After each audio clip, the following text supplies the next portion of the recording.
Good afternoon. I am really pleased to have the opportunity to introduce Carlos Grapera and the Spanish-American Civic Association for Equality as the recipient of the 2013 OFN Conference Justice Award. The organization that we refer to as SACA started 40 years ago in Lancaster, Pennsylvania, and has been one of our largest borrowers at Community First. Lancaster, as many of you know, is well known for its rich agricultural heritage and Amish tourism. But there really is another picture that many overlook. In the city of Lancaster, the urban center of the county, 25% of the residents live in poverty. Unemployment is close to 15%, and racial and ethnic discrimination is pervasive. This is the community where SACA works. So I've known Carlos for about 10 years, and when I meet him on the street, he always has a warm handshake, a friendly embrace, and a kind word. And what looks on the outside to be calm demeanor is a person with a fierce determination to do whatever it takes to bring justice to his community. By day, he's the CEO of a nonprofit that runs workforce development programs, offers medical assistance to poor people in the community, develops affordable housing, owns a radio station broadcasting bilingual educational programs. And by night, he is the force against injustice in his community. Let me explain. In the early 1990s, Carlos saw a problem in the neighborhood that he didn't like. Drug dealers were beginning to infiltrate in the community and were preying on the youth, especially teenagers. This was really troubling to Carlos since he had a teenage son and whose friends were getting drawn into the drug dealers. He decided it was time to take back the streets, and he decided to start Demonstrate Against Drug Dealers, DADS. It began with a small group of residents marching up to the house, facing the danger before them, with a bullhorn shouting, "Get out of that house, get out of our community." At first, he had very few allies. The police did not help, and most of the neighbors thought the marches wouldn't make any difference. But he was steadfast, and he knew the change would not happen overnight. Here he is, the CEO of a major nonprofit in the organization, taking his life into his hands, demanding justice for the community. Slowly, others joined the fight. He led this charge every Sunday for 200 weeks. Nearly 4 years, he relentlessly challenged drug dealers to leave. And it is this fierce determination that has been the driving force behind SACA, which tonight in Lancaster celebrates its 40th anniversary. In addition to the other programs I mentioned earlier, SACA runs a charter school, a television station, and now they're creating an innovative bilingual workforce training center for Lancaster. Ladies and gentlemen, join me in congratulating Carlos Grapera and the Spanish-American Civic Association for Equality as the recipient of the Justice Award.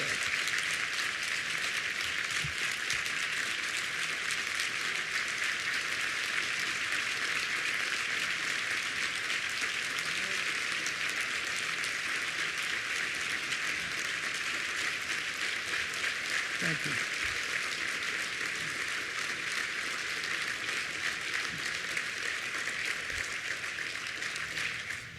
Thank you. You're too kind. I don't think I have ever spoken to 1,000 people, so bear with me. We live in a community that experiences 60% poverty rate, 40% underemployment, double-digit unemployment, educational failure, drugs and alcohol, lack of services, and marginalization by politicians, the political establishment, business establishment. That's where we started 40 years ago. So to us, it became a thought, a notion. How do we not make the situation better, but how do we break out of poverty? How does a community do that? We don't know. But what we did do is decide that we were going to own our misery. The misery was ours. We were going to endure it anyway. We might as well struggle to overcome it. And so we took it upon ourselves to build a civic infrastructure that provided bilingual human services. And after that, we took on the challenge of drugs and alcohol and mental health, and we created bilingual mental health services. And we took on the responsibility of creating housing, not rental housing, where poor people are herded into too many of these projects, but home ownership, townhouses, the American dream. And we began to learn how to do economic development, and with the help of our CDFI Community First Fund, who's always there for us, we're creating 30,000 square feet of commercial space in our neighborhood. Along the way, we created a charter school. And along the way, we created a radio station and a television station. We created a television station because we needed a face. We created a radio station because we needed a voice. And all of this has been an exercise to see if, as a community, we could learn the skill sets so that we didn't have to rely on anyone but ourselves and our friends and from the general community that would support us, and that skill set and that knowledge can be carried to a new generation of Latinos working, waiting to take over from us. We have been working with a community that has no capital. So all we do day in and day out is go out the front door, go to the other side of town, and try to pick up some money to bring back here. And every time that we have brought money into our community, Community First Fund, our local CDFI in Lancaster, has been there. And I know most of you deal with community development organizations, and you know that most of us are character loans because our bottom line doesn't look that good. We make money, and whatever money we make, we reinvest. Sometimes I think I'm running out of character when I act loans. But so far, so good. And the thing that is exciting us the most is that we're creating a technology center.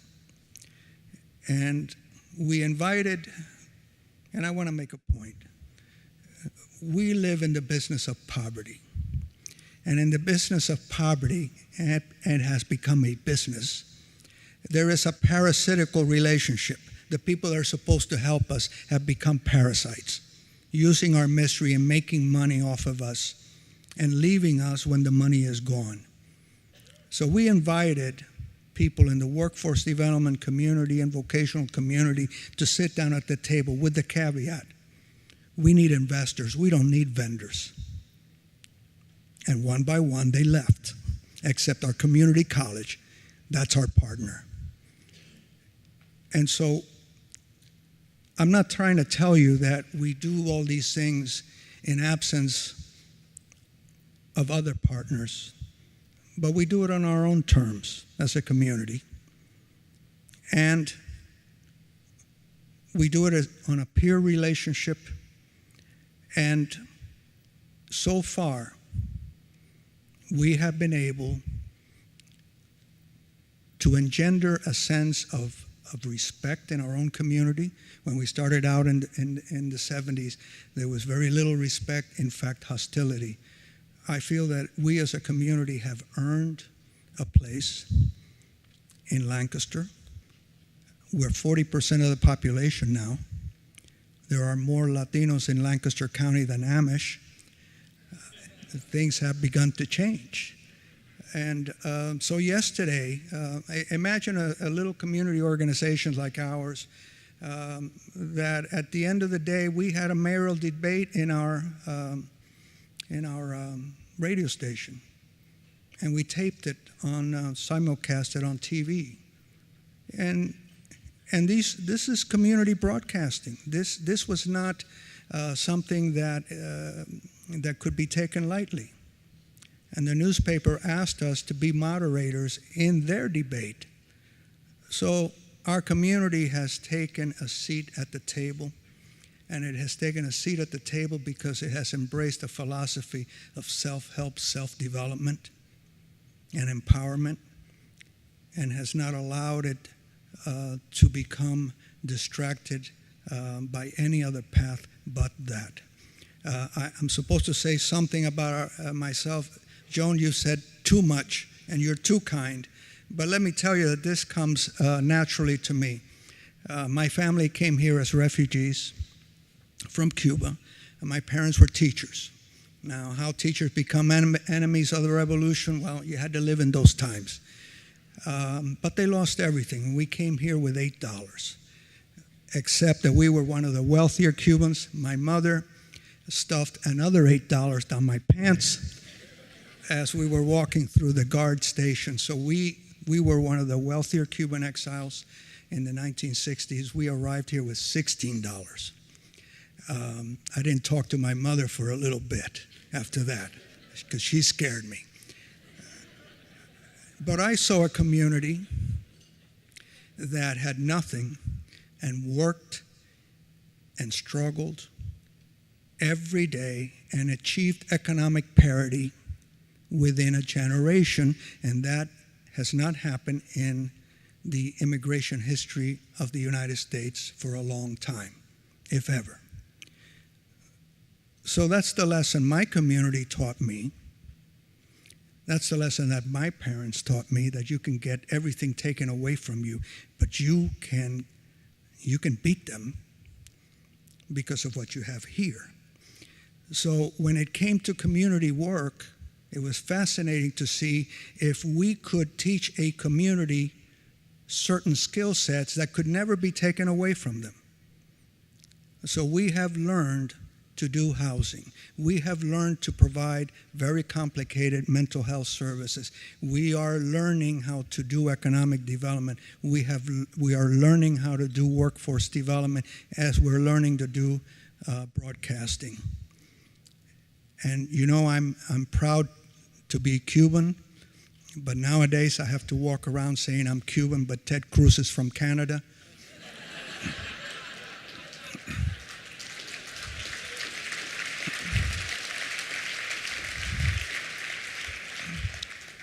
My sincere apologies to any Canadian here today.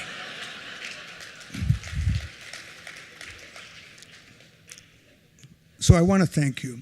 That's a little bit of our story. We're going back and celebrate 40th anniversary, and our anniversary is all about a community that has struggled, that has endured, that has become respected, and we have a lot more to do. That's the only message that we have tonight at our gala. And I want to thank you because I am here with a group of people that understand social justice, or you wouldn't be sitting here, and you work every day to create that. You have to decide where you want to live.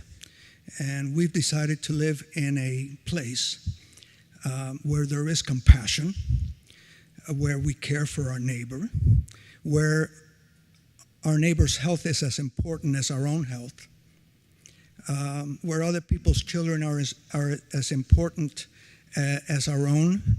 And you know what? We're not ashamed of that. That's the kind of nation that we want to create. That's the kind of community we want to create.